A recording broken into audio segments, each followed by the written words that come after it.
The idea that there's a global economy that's conspiring by any means necessary to make you rich is like a first in human history. Very powerful. This is probably the most important thing I'm going to say right now, which is the entire digital assets economy is evolving, and I think there's a global consensus building that Bitcoin is digital capital.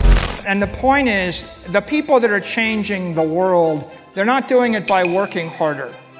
They're not doing it with good intent. They're doing it with technology, right? And the extraordinary technologies of today, digital intelligence, use it or you'll be slow and stupid. Embrace it, you'll be smart and fast. Digital capital, use it or you'll be poor and weak. Otherwise, you'll be rich and powerful. 全球持有最多比特币的公司创办人 Michael Saylor 最近在美国首都华盛顿特区演讲，难得分享了自己曾经创业失败的故事。当初打算放弃退休养老，没想到因为比特币创造了人生新的巅峰。为什么 Michael 过去反对比特币，现在却大力支持？他发现了什么不同？一样的比特币，为什么有人投资到破产， Michael 却赚到翻？是哪里出了问题？不论你是完全没有投资过比特币的新手，或是想找投资机会的上班族，看完这一集，你将站在巨人的肩膀上，快速认识什么是比特币，为什么美国总统川普全力支持，普通人又该怎么善用比特币，让生活变得更好。嗨，我是 Emma， 有一半的观众跟你一样，常常看我们的影片，但还没订阅。如果你喜欢我们的影片，请帮忙按下订阅，一个小小的动作对我们有大大的帮助。当频道更大后，内容会更好哟。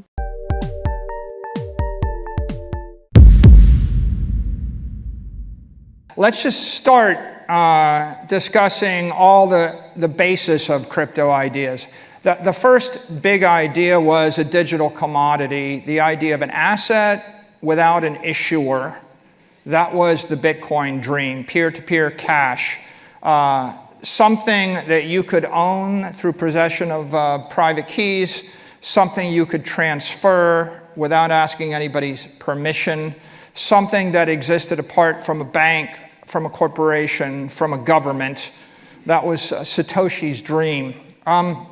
That idea of a digital commodity, an asset without an issuer, has spawned extraordinary enthusiasm and excitement. It is, in essence, the basis of the entire Bitcoin movement. But there are a lot of other nuances, a lot of other ideas that actually came to the forefront along the way over the past 15 years. One of them is not just the idea of a digital commodity, but what does it mean to have a digital scarcity? I can create an asset without an issuer. Silver and gold and timber and soybeans meet that description, but they're not scarcities. I can create an asset without an issuer that has an inflation rate of 5% a year ad infinitum. It would meet the requirement of a digital commodity, but it would not be a digital scarcity. One of the fortunate happenstances of history is that Satoshi chose a monetary policy that wasn't just calculated to be predictable, because you can predict 2% inflation forever. But he actually chose a monetary policy that asymptotically approached 21 million, which meant that it was absolutely scarce. So in so doing, with the creation of Bitcoin, we didn't just create the world's first globally accepted digital commodity. We created the world's first globally accepted digital scarcity. And it turns out that we are now realizing that the killer use case of digital scarcity is digital capital. That is, the preservation of economic energy over time, not just over space. If you have a digital commodity, you can transfer in a permissionless fashion, you can transfer money through space. But, we can transfer dollars through space and pesos through space. That doesn't make it a good store of value for 1,000 years. So, and even gold, for example, which has got, let's just say, a 2% inflation, It makes it sort of appropriate for transferring economic value and energy over time, but 2% inflation means a half-life of 35 years. 0% inflation means a half-life of forever.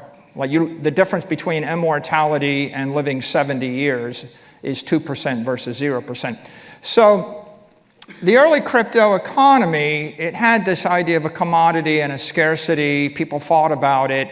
And then along the way, a lot of other ideas manifested themselves. I mean, one of the great compelling ideas is self-custody. And self-custody means and implies digital property. There's digital information, like Beethoven's Fifth Symphony. It's non-conservative. You can transfer it to anyone. You can copy it. Nobody owns Beethoven's Fifth Symphony. But when you actually create a piece of information that you can convey ownership of via private keys, you can own it, and therefore it goes from being just digital information to digital property. So the dream of digital property also motivated this industry for a long time, because with that came the idea of inalienable property rights, unfettered property rights, absolute property rights. Another great dream of the industry, an exciting idea, was the idea of being able to transfer your assets, non-censorship transferability. And that meant that this wasn't going to be local property. This was going to be global property. So the crypto industry was all about global property rights. And when we think about that, the 20th century gave us property in the form of real estate, in the form of livestock, in the form of physical commodities, in the form of art, in the form of financial assets. But every other piece of property you hold at the pleasure of someone more powerful than you. And generally, they're either permanently local property or they're conditionally global property. Try to take a bar of gold through an airport, and you'll find that you don't really have property rights. And so the idea in the crypto industry was, what if you could own it? What if you could transfer it? What if no one could stop you? And the idea of digital property was property rights to 8 billion people that can't be deprived of. And the idea of global was a network of the highest common denominator. The most profound idea is I buy Bitcoin in Arkansas, I bury my Bitcoin hardware wallet in the ground behind my house, I go to sleep for 30 years, and I wake up and I find that an entrepreneur in Beijing and Singapore and Abu Dhabi and London found, a dude that's Saylor, in Miami Beach comes up with a way to buy hundreds of billions of dollars of Bitcoin, drives the price to $10 million a coin, and I got rich without understanding what they did, without knowing anything about them. Maybe I get rich because someone in Russia, China, and the Middle East, and Nigeria did something that makes me rich. That's never going to happen to you if you just invested in Arkansas real estate or Arkansas timber or Arkansas art or Arkansas financial assets. The idea that there's a global economy that's conspiring by any means necessary to make you rich. It's like a first in human history. Very powerful. 这是我听过对比特币最大的赞美。比特币是全球精英一起努力，让我们普通人能致富的机会。不像我们平常努力上班是为了让老板明年换新车、换豪宅。而且比特币的5大特性真的跟股票和房地产完全不同，难怪可以在5年上涨6倍以上。1. 没有发行者，比特币是一种去中心化的资产，不用担心公司倒闭问题。但是股票依赖发行者的诚信，如果公司破产，那我们投资的钱就没了。房地产要考量的更多，像是建商有没有好好盖房子，当地政治是否稳定。2.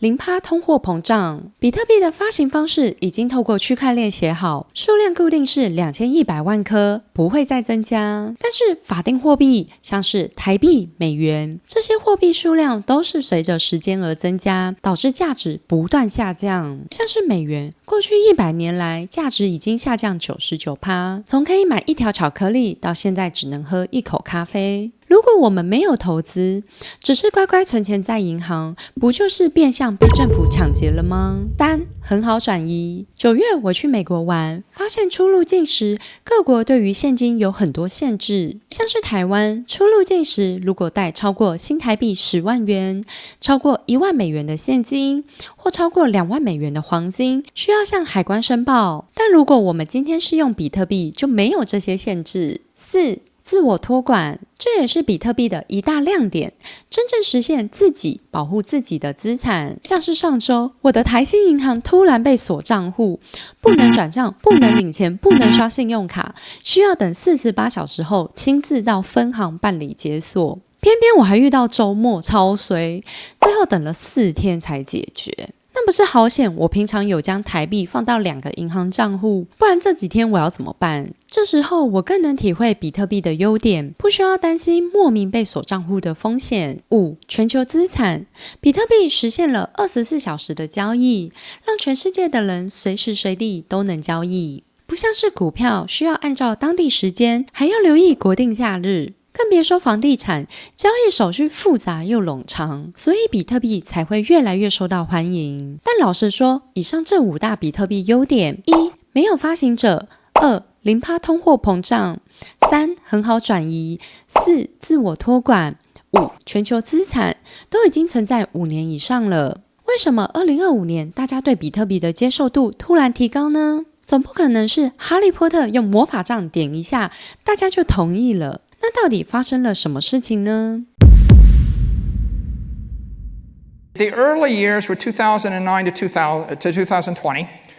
Then the transition years were 2020 to 2024. And that was the time period when we still didn't know what this was. It still wasn't quite legitimate. 12 cabinet members in the Biden administration. One was neutral, skeptical to Bitcoin, hostile to everything else. And all the other ideas, digitizing a brand, tokenizing a security, tokenizing a currency, free 24/7, 365 trading at the speed of light, all those ideas were dismissed as irrelevant, unnecessary. And the entire view of the industry was a bunch of scam artists, we should shut it all down. The Bitcoin thing I don't like, but I can't kill it. I acknowledge that it's sort of an asset with an issuer, but I'm not going to help anybody embrace it. I'm going to fight a rearguard action to slow it down as long as I can. Hence, there are no in-kind creator redemptions of Bitcoin ETF. The ETFs, they dragged their heels. It took 10 years to approve a Bitcoin ETF. Right? If you cover that from 2013 or something to 2024, that's how long it took to even approve one. When they were approved, they were crippled. They were crippled in their dynamics, like in-kind creates. They were also, their options markets were crippled. They had no options market. In fact, the options market on IBIT was crippled until about a few weeks ago. So that gives you a sense of how long the establishment took dragging their feet on just basic Bitcoin. But there was no love for anything else. And these other ideas, they're not awful ideas. Why can't 400 million small companies in the world raise capital over the weekend instead of taking 3 years? It literally takes 3 years to go public. That's why like 0.01% of companies can ever do it. So what happened over the past 12 months that's so extraordinary? What's happened is we had a switch in administration in D.C., and you went from 11 cabinet members ignorant and 1 ambivalent and skeptical to 12 cabinet members that are supportive, enthusiastic, a supportive president, a supportive set of financial regulators, head of the Treasury, a supportive CFTC, a supportive SEC, a supportive OCC, a supportive Federal Housing Authority, intelligence, right? Tulsi Gabbard or Kash Patel, the FBI supportive. It makes a big difference, right? Howard Lutnick at Commerce, supportive. Kelly Loeffler, supportive. And now I would mark the era of institutional adoption and the commercialization of the entire crypto industry, and perhaps the evolution of the early crypto industry into the emergent, legitimate digital assets economy. I would mark that inflection point to November 5th, 2024, the red sweep. That was the inflection point, and the market sensed something was going to happen then, but it wasn't quite clear what was going to happen.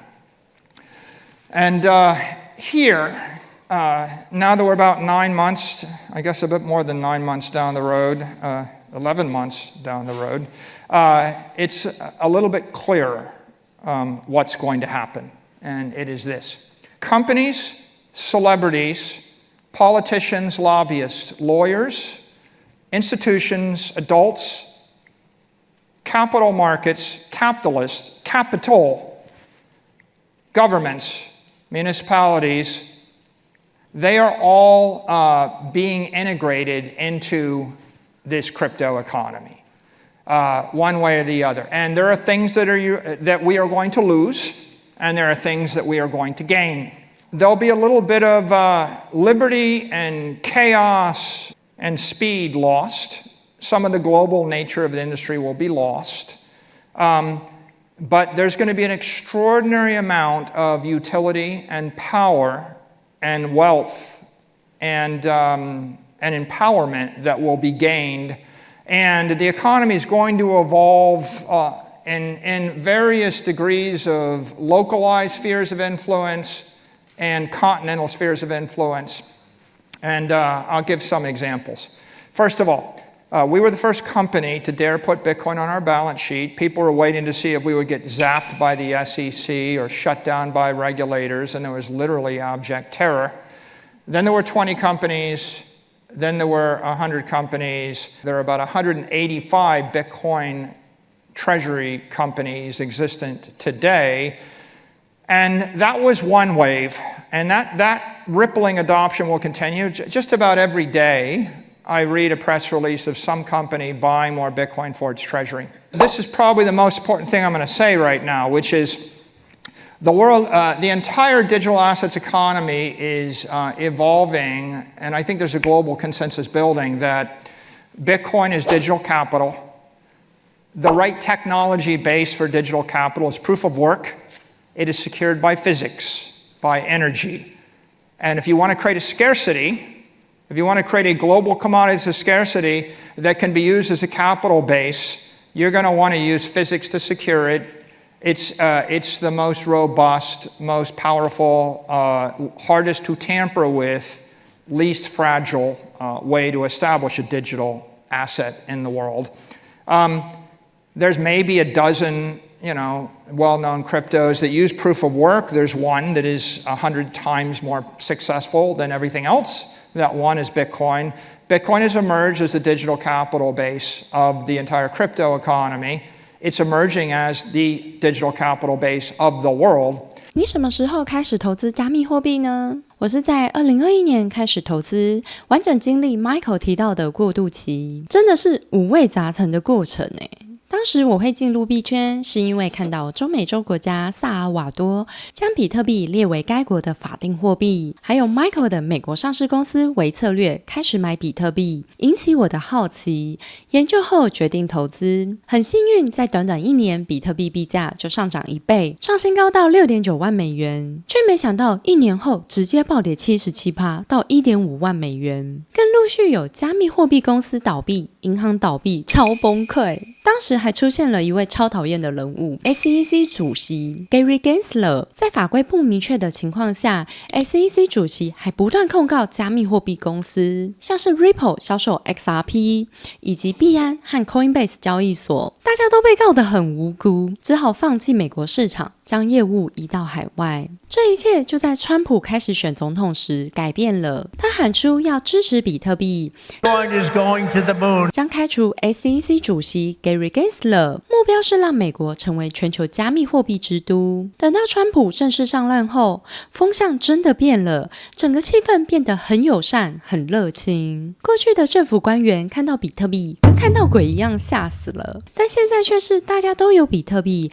还会分享谁比较多。过去企业根本不敢碰比特币，怕被政府找茬，现在却是大肆宣传我买比特币了，生怕有谁不知道。从这件事情我学到的最大收获是，再好的东西也是需要时间培养，只是我们有没有耐心等待开花结果。特别在投资上，耐心这件事情显得更重要。像我2021年刚进入币圈时，就是抱着想要快点赚钱的心态，很幸运投资 NFT 快速赚到几桶金，但是泡沫终究是泡沫，很快又赔光。相反的，当时投资的放贷报酬率看似比较少，可是4年来却稳稳帮我赚利息，重点是还不用操作，自动入账。早知道是这样的结果，当初我就不投资 NFT 了。所以慢慢来真的比较快。如果你不是追求一夜暴富的赌狗，而是想要安心投资慢慢致富的投资者，我准备了一部免费教学影片，在底下的资讯栏，相信对你会很有帮助哟。I spent 30 years of my life in business. In 2020, I had pretty much given up. I had invented one thing worth $1 billion, MicroStrategy business intelligence software. And then after I invented that idea, I spent like 20 years trying to come up with the second $1 billion idea. I tried Alarm.com and Angel.com and Wisdom.com and Emma.com and Alert.com. I traveled the world. I circled the world 6 times selling Usher.com. I probably forgot half of them. Every one of them didn't work. And in 2020, I thought, well, that's it. I'm not going to come up with a second act. I just should retire. COVID hits, lockdown hits, currency hits. I discovered Bitcoin. And then all of a sudden, putting Bitcoin on the balance sheet of a public company is the second $1 billion idea. And then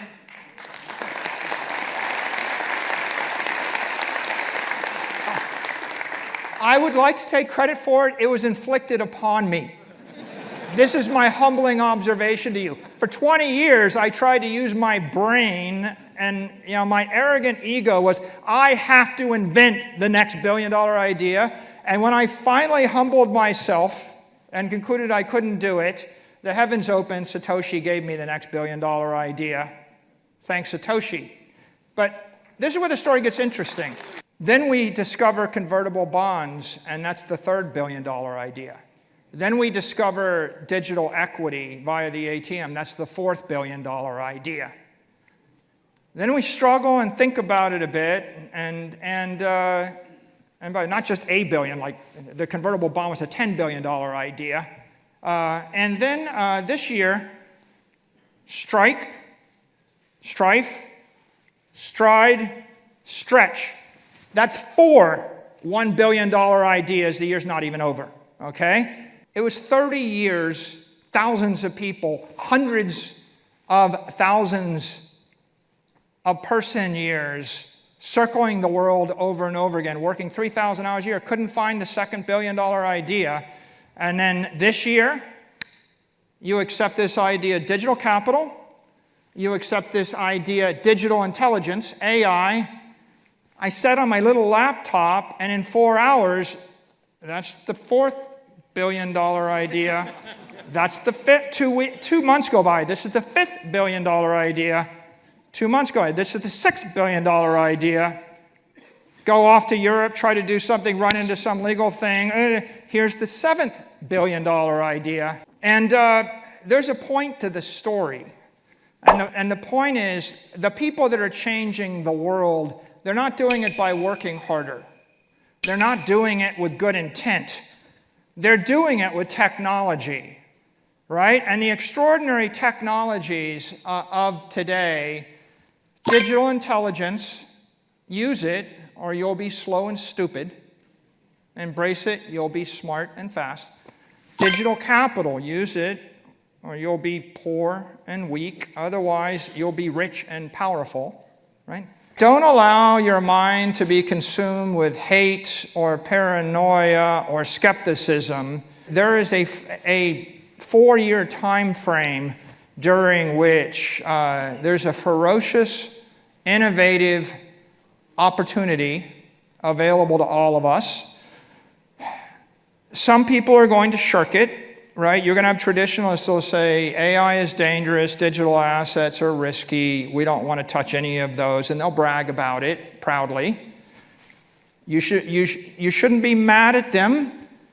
You should be delighted because they are going to transfer all of their money and power and influence to you. 没错，就像我妈到现在还是非常排斥网络购物，认为都是诈骗。那理所当然，她完全赚不到网络的钱。这也是我很佩服 Michael 的地方。他现在60岁，水瓶座，竟然还能持续拥抱新科技，甚至引领新科技。我遇到很多投资者说，我老了，币圈进步太快了，我跟不上了。比特币这些都是年轻人在碰的东西。确实，过去5年有很多专利，20几岁的年轻人在币圈赚到我们千禧世代、X 世代工作一辈子都赚不到的财富。但我不认为这是阻止我们成长的借口，这是我们不能赚钱的理由。为什么？因为就算我们已经30几岁、40几岁、50几岁，都还有很多时间啊。根据统计，台湾人平均寿命是80.77岁，女生是84.3岁，男生是77.42岁。所以就算现在40岁，等于才活一半呢，人生还很长啊。年龄不是阻力，心态才是。只要我们愿意持续拥抱新科技，还有很多发展的可能。所以你现在几岁呢？你觉得自己还跟得上时代吗？你愿意让自己跟上新科技吗？底下留言分享。我是 Emma， 我们下周见，拜拜。